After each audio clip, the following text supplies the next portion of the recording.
was ich heute alles tu. E-Mails lesen, Kunden grüßen, Telefon ring ring.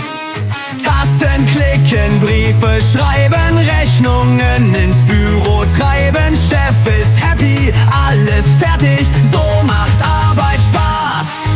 Kundenservice, das ist wichtig, freundlich sein, das macht es richtig. Lächeln, reden, gut beraten, alles läuft perfekt.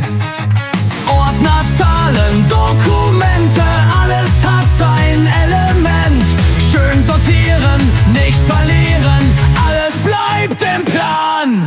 Guten Morgen, Arbeit ruft, was ich heute alles tu.